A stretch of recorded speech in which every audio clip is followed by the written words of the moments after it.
Levi foi o filho de Jacó com Leia ou Lia, o terceiro filho deles. E ao contrário de alguns irmãos, Levi não era filho de concubina. Gente, faz toda a diferença. Porque pela Torá, isso gerava entre eles um certo ar de superioridade, causava muito atrito entre eles. E Levi ficou conhecido também naquele dramático caso de Siquém, lá de Gênesis 32, onde ele e Simeão mataram todos os homens da cidade por causa de um estupro cometido por um príncipe por nome Siquém. E vale lembrar vocês que Diná, a única filha de Jacó, tinha na época apenas 13 anos de idade, era uma menina. Levi teve 3 filhos, Gerson, Coate e Merari. E cada clã dessa família tinha uma função no sacerdócio levítico. Após a separação dessa tribo para o ministério sacerdotal, vocês vão perceber a função de cada clã. Por exemplo, os gersonitas, eles eram encarregados de embalar e carregar os tecidos do tabernáculo ou do Mishkan. Quando eles partiam, quando eles desmontavam o acampamento. Os coatitas eram responsáveis por embalar a arca da aliança e carregá-la juntamente com os demais móveis que compunham os móveis do tabernáculo. E os meraritas, eles tinham a função de embalar e carregar as estruturas de madeira que compunham a armação do tabernáculo. Segundo Rashi, cada móvel tinha a sua própria embalagem. E essa embalagem era uma embalagem especial, ok? A mesa dos pães da preposição ou os pães da presença nunca era transportada vazia. Os 12 pães da presença estavam sempre em cima dela, mesmo no transporte. E olha que coisa interessante, gente. Ao contrário da crença mal pregada nos púlpitos aqui do Ocidente, o pão do primeiro dia não ficava duro e embolorado no 7º dia. A gente escuta muito isso em reunião de obreiros. E o sacerdote deveria comê-lo mesmo assim, duro e embolorado. Não, pessoal. Esses 12 pães, um de cada tribo, permaneciam frescos e quentes desde o primeiro dia até o 7º, quando eram trocados. Os sábios explicam isso. A palavra de Deus, ela não muda, ela não envelhece, ela não embolora. A palavra de Deus, ela não precisa ser atualizada. Ela continua sempre sendo a mesma. Ou seja, pecado ainda é pecado. Não adianta trocar a palavra pecado por fraqueza, deslizes, mal conduta. Não. Pecado sempre será pecado. O pão continua quente. Divórcio ainda é pecado. O pão continua quente. Há uma infinidade de líderes cristãos vindo não sei de onde, afirmando, principalmente em podcasts, que o inferno não é mais eterno. Dosimetria de pena. Deus jamais irá deixar uma alma sofrer no inferno eternamente, como sempre se pregou. Não, pessoal, o pão continua quente. Jesus Cristo disse, o fogo não apaga e o bicho nunca morre. O mesmo vai acontecer com os 2 altares, o altar do incenso e o altar dos sacrifícios. Eles eram embalados com as brasas acesas ainda em cima deles. Não diz a própria Torá? O fogo arderá continuamente sobre o altar. E olha o que os sábios afirmam. Os carregadores da arca levavam brasas vivas por onde eles passavam. As brasas não se apagam durante o trajeto e durante o transporte. O mesmo se deve ao altar do incenso. O incenso continuava queimando em cima do altar durante o transporte. E há uma explicação rabínica. Os sábios da Torá afirmam que a adoração não é interrompida durante os trajetos da nossa vida. A adoração não é interrompida, não pode ser interrompida durante os percursos da vida do verdadeiro adorador. O carregamento da Arca da Aliança era mais meticuloso e arriscado do que vocês possam imaginar. Apenas os coatitas deveriam tocar nela e nos seus 2 varais. Vocês vão gostar do que eu vou falar agora aqui para vocês. Esses varais, eles eram compridos o suficiente para os 4 carregadores ficarem longe dela, porque ela literalmente podia matar. E outra coisa interessante, pessoal, que as escolas teológicas ocidentais omitem, não mencionam é o fato desses dois varais nunca serem removidos das suas respectivas argolas.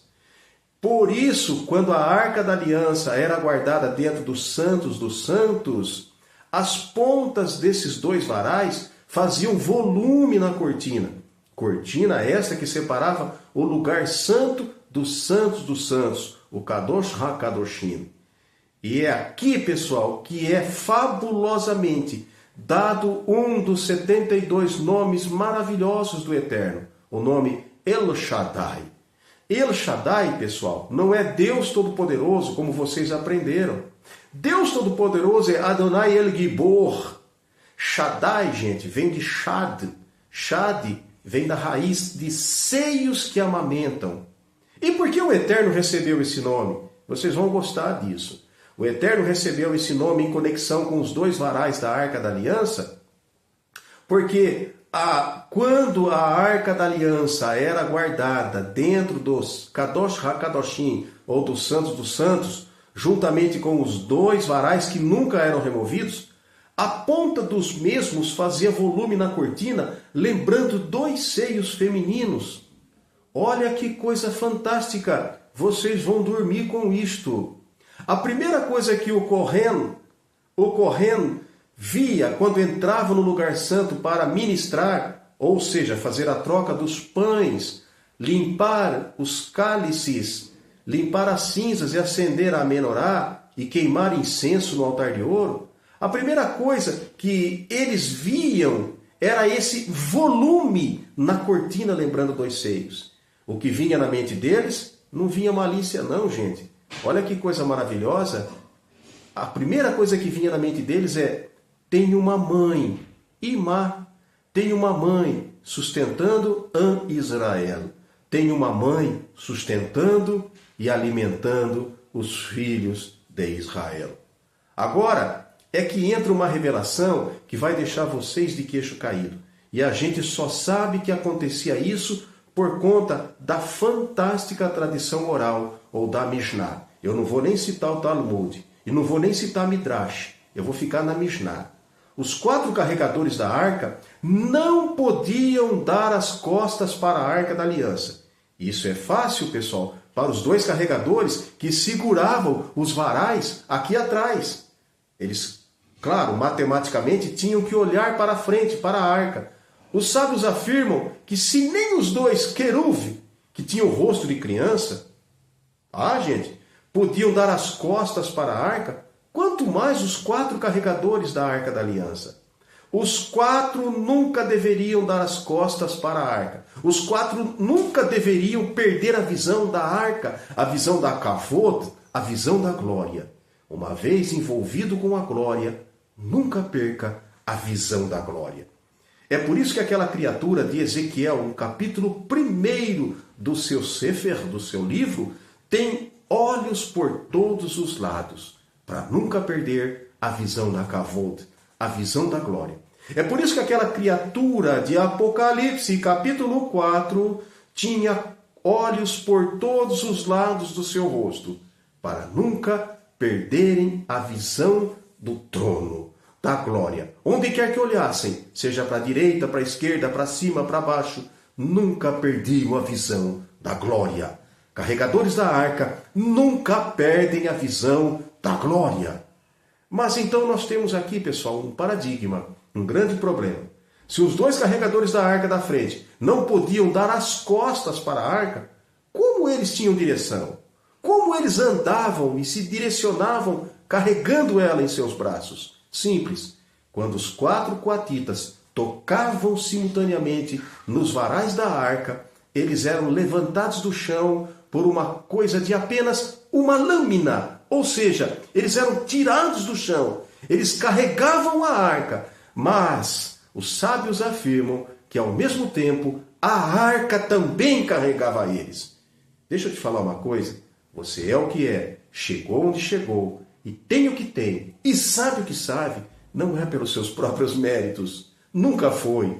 Sempre foi Deus. Sempre foi Deus. No reino de Deus não cabe a música do Roberto Carlos. esse cara sou eu, porque nunca foi você, nunca será você. A ele, por ele, para ele, seja toda a glória, todo louvor, para sempre. Amém.